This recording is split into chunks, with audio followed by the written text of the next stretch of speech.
Okay, Bob here. I've got a flamenco guitar here, Silvio Chulai. Uh, it's a repair job. It's owned by him.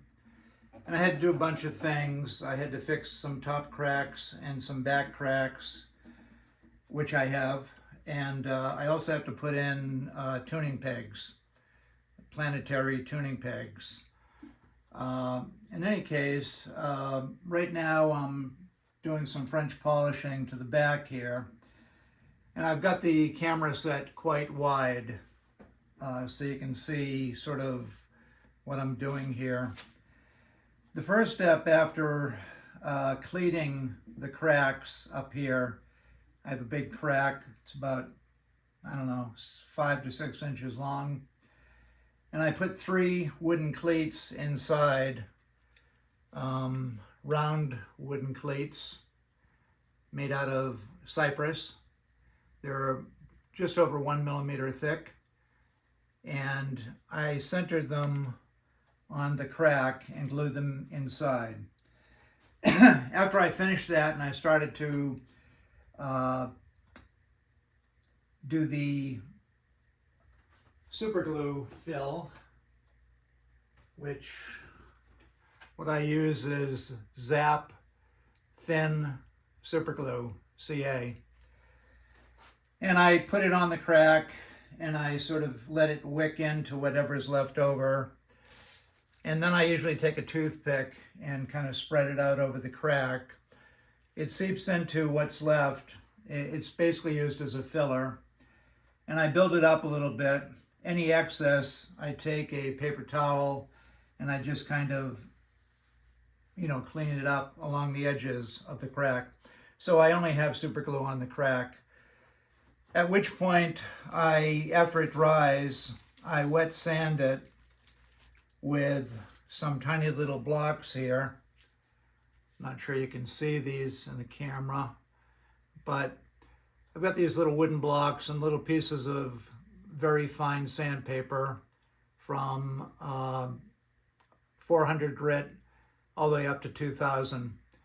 And I use these little blocks, these little sanding blocks, to detail sand the super glue and make it flush with the original French polish.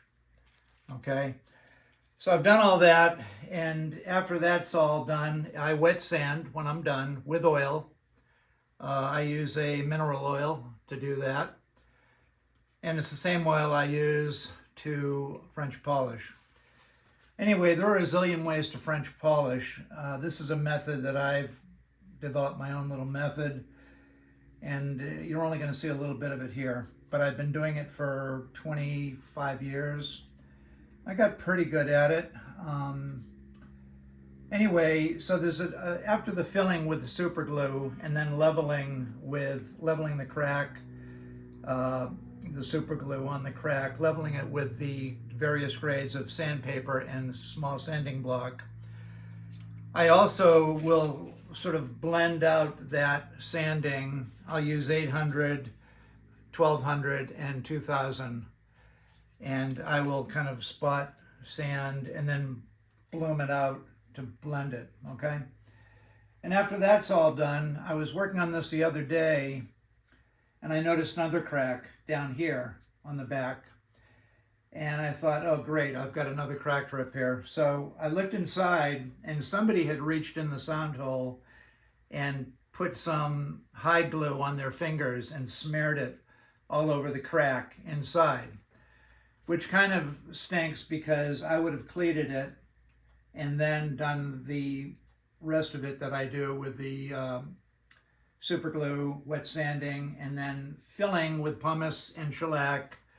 And I'll explain that process quickly. I'm trying to keep this video short as there will be no editing. But anyway, after that's done, I looked inside. I couldn't put cleats because the inside is all glue. And it would be very difficult to reach in there and sand. Plus, my hands are really big and the sound hole on this Ramirez is quite small. It's only about 80 80 millimeters across, and that's quite small for my large hands and my large arm.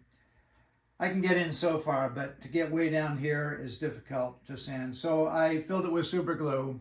It was a crack, but it had been stabilized by all the hide glue that someone smeared in there. So it had sort of been repaired. I noticed it when I was French polishing. So I've since filled that with super glue, wet sanded it, blended it out, and right now I'm filling with French polish pad, small one. I'm using pumice with 400 pumice, which is in this bag. Pumice is a powder, you can see. And I'm using denatured alcohol. Actually, this is Everclear. It's like 90 proof, something like that. It will dissolve shellac. I'm using a 2-pound cut of super clear shellac and then the oil. And this is what I use. Now, so imagine I've super glued it. I've wet sanded the crack. Even though you wet sand, there's still usually a few little areas that need help. You can go back with super glue again, but it's just, it's more work. So at this point you can fill with pumice and shellac. So what do I do? How do I do that? Well, I never take the pumice, never ever, never ever. I never take the pumice bag and slap it on the back or anything. I never bring the pumice to the wood. I bring the pumice to this little work pad I have. This is an old piece of waste rosewood, Indian rosewood, and I've been using it for 20-something years, and it's got a real thick coat of shellac on it now. So what I'll do is I'll take my pad and whack it on this. You see the pumice? And then I will take my pad here and I'll get it quite wet with squirting some Everclear on there. It's very wet right now. Then I'll take that and I'll go right to the pumice. I'll take the pad to the pumice, which melts it and makes it clear. And then I go to the crack, and I don't stay in one place. There's plenty of dings on this guitar, so pumice is only going to help fill some of the scratches and dings on the back. I'm rubbing right now quite lightly, okay? And you can actually hear, the pumice kind of like, sounds like sandpaper. And basically what it's doing is it's filling any remaining gap after the super glue does its job. And it's also, right now I'm just doing this very lightly, no shellac on the pad other than what's already inside of the cheesecloth in here. This is a fine cheesecloth. It's kind of rolled up and folded up in a ball. And I did load it with shellac earlier because I've already done a session before I turned on the camera. But most of that is gone, so there's hardly anything left. So there's really nothing going on this other than other than alcohol. And I'm putting a generous amount on there. And this time I'll put a tiny bit of oil, just a couple of drops. The oil helps the pad from sticking. Very small amount, okay? And I'm not going to put any more pumice because I just put a healthy amount on. I'm just going to kind of, now normally I would take this and go to the work board and work out the pad a little bit. I very seldom will go directly. But since I'm using alcohol mainly right now, what I want to do is dissolve that pumice and sort of work it into the pores, into any scratches that are on here. I was hoping I wouldn't have to get into French polishing this guitar because I have 8 of my own guitars that are waiting to be finished French polish wise. But there was no way around it because of both of these cracks and all the blending that's necessary. So I'm basically right now, the only thing that's on here is a little bit of oil and some alcohol, Everclear. Okay. Now, this is not my full French polishing technique. I'm being just very kind of light here, and I'll do different directions. I'm not a big figure eight guy, but I do sometimes. But I like to go in different directions. And I'm going to do the heel cap too, because there was a big ding here. And I've already filled that with medium super glue. So I use Zap. I've been using it for years and I love it. The green is the medium and the pink is the water type. It's very thin, like water. I use them both all the time. And you do not use them with accelerator, because accelerator will turn the super glue white. You don't want that. So I'm kind of looking at this right now. It's actually starting to look pretty good. And I'm really not making any attempt to French polish. This is really just kind of filling some of the dings in this back and in this crack. You know, there's a little more that needs. So I'm going to put a tiny bit of shellac on here and lots of alcohol, a couple of drops of oil. I'm talking 2 drops. That's it. And I put them apart from each other. And I'm going to put a little more pumice on here and maybe squirt a little more alcohol. So it's mostly alcohol, and I don't want to rub it out. I want it to still be kind of crunchy. And I'm going to work it into that pour again, into that crack. And same here, this crack over here. And I can see I just filled, there was a little tiny spot. You can't see it from the camera because the light really isn't at the right angle for you to see any detail here. But basically, and I've chosen a wide shot just to kind of show all this stuff over here that I use and so on. And of course, you don't stop the pad on the wood. If you ever want to stop, you pull the pad off. Okay. So right now, it's just a question of filling, and you can see I'll do some long strokes. And when you get good at French polishing, you can tell how the pad is doing. Sometimes, you know, it's doing great and it's working right and you can feel it and it's like really wonderful. Other times it'll tear your hair out, and as you can see, I don't have much hair, so I must have done a lot of tearing. But I've gotten pretty good at it now over the years. It's been a couple of decades. And I do use circles, but I also use a lot of straight lines. And basically what I'm doing here is I'm just evening out the pumice, and it's on a microscopic level. It's not real thick because you've actually diluted it with the alcohol.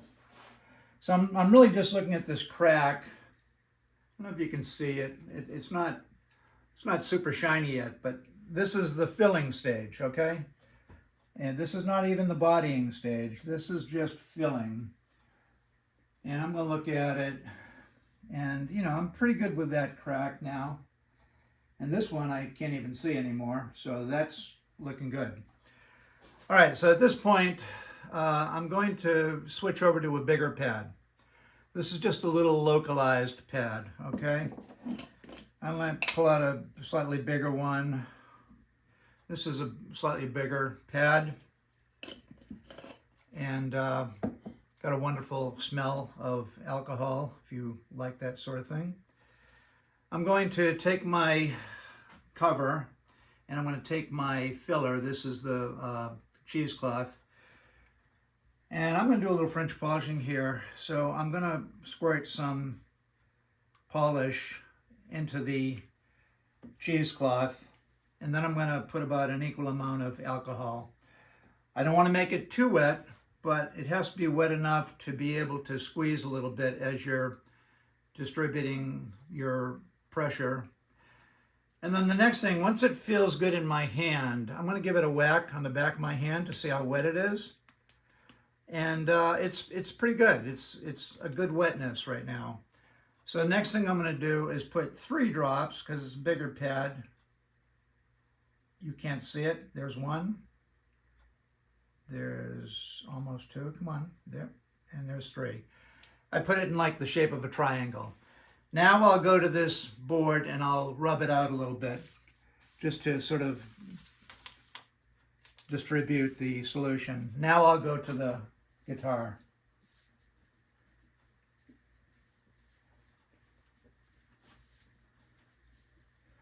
So what I'm doing now is I am bodying, and I'm light. My pressure right now is light. Not super light, it's just sort of like letting the weight of my arm fall. So it's really just kind of the weight of my arm.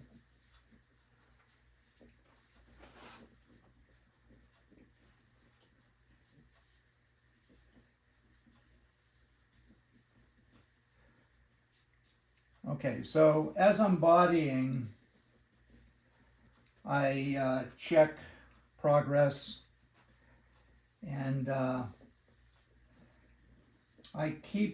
not at the final stage. I'm just sort of putting shellac on. It's going to also get in that whatever's left over of these cracks that I filled. It's also helping all these other areas that marks from the player being on their lap, or I can see there's some marks down here. And yeah, actually it's looking almost new now because I've filled them. But anyway, like I said, I didn't want to get into French polishing this guitar. I'm certainly not going to do the whole thing, but I have to do the top as well because of the crack. And so to let you know what I'm smelling, yeah, I'm smelling shellac. It's a pleasant odor. It's not like lacquer or varnish. It's quite a good smell. And I don't drink, so it's not that I like the smell of alcohol because I drink. I just like it. It's a very sort of organic smell. It's the alcohol is actually from corn. Don't ask me how they process it, but it's a grain alcohol. And things are starting to look pretty good here. You can see I don't put a lot of shellac on, but yet the pad is still working. And at some point, I will just do straight lines like this. And I'm going across the grain, but it doesn't matter, the grain's already filled. And I'll also go the long way. I usually finish off in the long direction.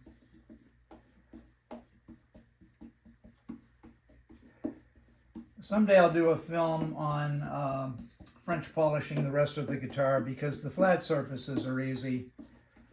It's the sides that are tricky, and the neck is pretty easy. The head is easy. But imagine if you were, like in my case, I build a batch of guitars, 4 or 5 at a time, and I've got to French polish 4 or 5 guitars.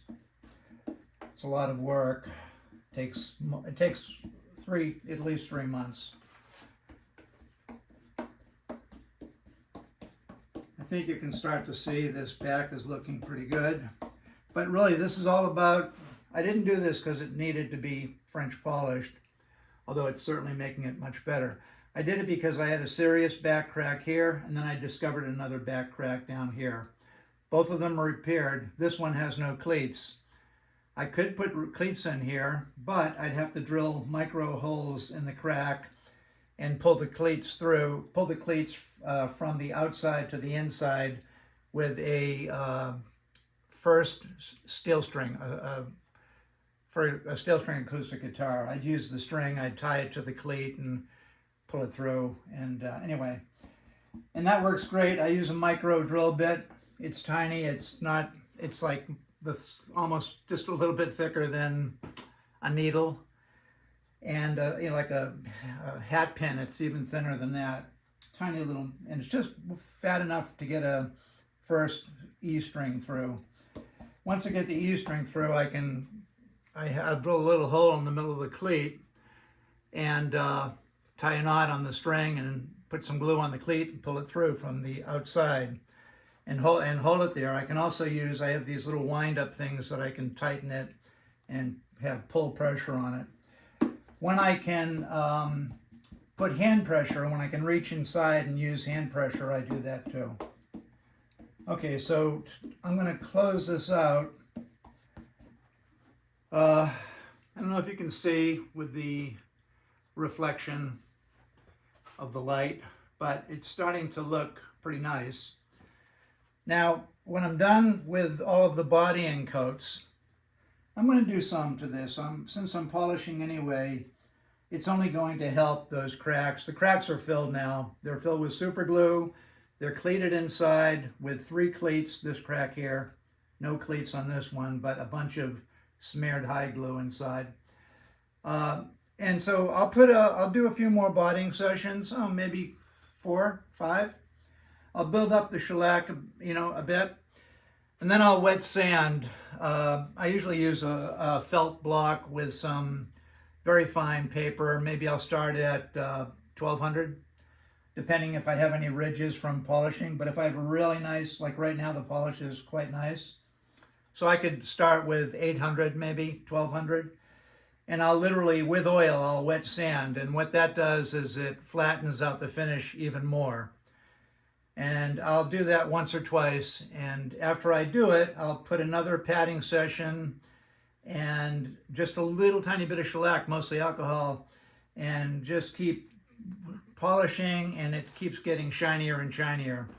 Wet sanding is important, but not until the end. I don't wet sand in between coats. I wet sand at the very end before I call it a day on the French polish. So anyway, the back's looking pretty good right now, but I'm going to do 4 or 5 more sessions. And I've got the top crack all repaired, and I've also filled some other big dents and dings. I didn't do them all because I'm not getting paid to do them all. It would cost more money to do that. But right now, I'm just fixing the bad ones, and then I'm going to French polish the top as well.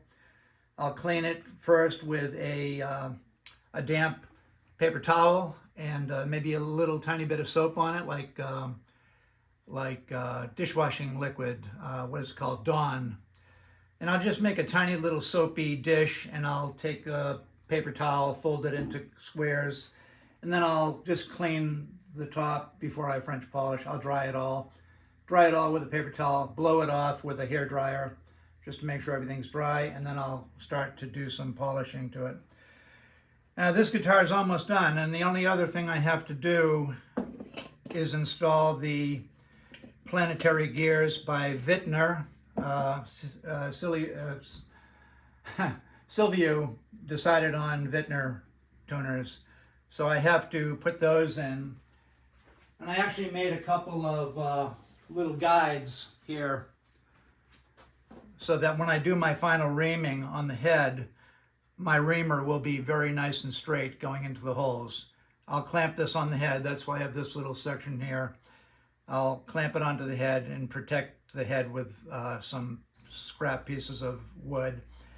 And I'll clamp it in place center it over the hole, and I'll ream each hole. I can turn it this way, and then I can do whatever I want. This is for the big reamer, and then I have another one for the little reamer, which I haven't drilled the holes in yet. And those are basically the only other things I have to do to this. Surprisingly, the neck's in great shape, and it's funny, it looks like parts of it look like it's been played, but the neck is clean. Whoever was tapping on this top literally cracked the top. And the top is rather thick, so I don't know how they did that. Top is like just under 3 millimeters thick. But anyway, I want to get this finished up and back to Silvio because I've got my own guitars to work on, and I'm just trying to get this all finished up. So there you go, quick little show and tell of a little tiny bit of French polishing.